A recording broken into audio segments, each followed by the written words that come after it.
We have about 800 breeding sheep and about 50-60 suckler cows. But in addition to that, we're involved with a range of different captive breeding projects, a range of either native species or former native species, to provide animals for reintroduction into different parts of the British Isles. I've worked with water voles for approximately the last 30 years, and we've been involved in reintroduction of the species quite widely into a number of different locations in the British Isles.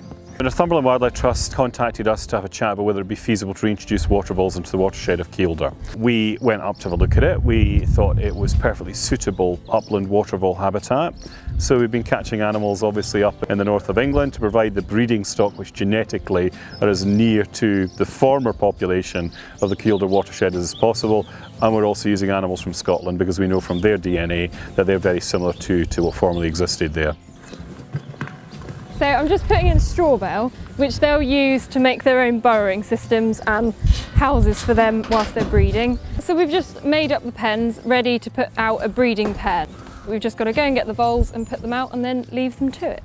My involvement really began in the early 1990s. Surveys undertaken by the Vincent Wildlife Trust demonstrated that the species was believed to have lost about 97% of its British range. There were a whole range of different conservation initiatives, and I was involved with the captive breeding part of it to look at whether you could come up with a system for keeping the animals adequately that resulted in them producing large numbers of babies, and then whether those babies would actually survive in a wild situation.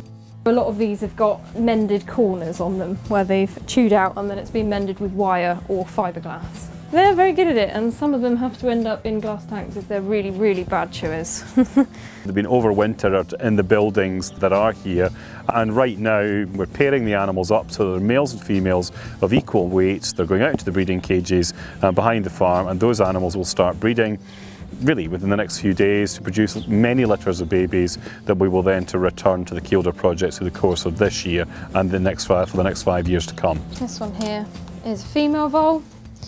You're looking for the female and the male to be quite similarly sized. So this one's 160 grams. He's a nice male and he weighs 180 grams. So they'll be going together. No! Come on, you, in the tube.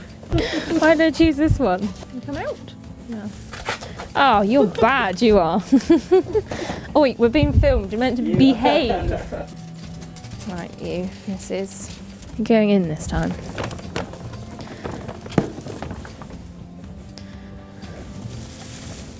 There. That's better. I'm just going to put these in this pen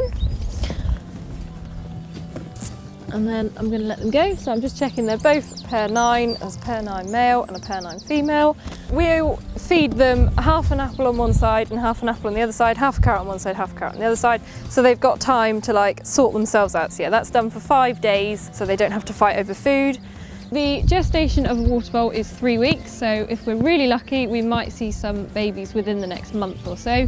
Adult water voles that have come down here won't live much beyond the end of this summer, so they won't go back, but their progeny, and we're looking at, you know, if you want the analogy, you know, being the children, the grandchildren, the great-grandchildren, the great-great-grandchildren, you know, will go back to restock the Kielder watershed.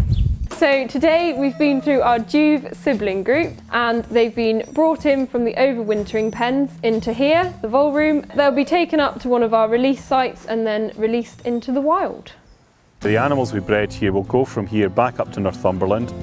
They'll probably find, you know, ancient ancestral burrow systems in the banks of the peat-sided streams that we can't even see. They'll recolonise those, they'll breed up there, and then the populations will expand year on year. We've experience of doing this sort of thing before on the edge of the Highland line in Scotland, and the response of the reintroduced population there has just been amazing. And it just shows you that this little animal, this kind of Ratty from Wind in the Willows, this kind of humble innocent that we thought he was, is actually capable of rapid re-expansion and recolonisation of its ancient ranges if we give it a chance to do so.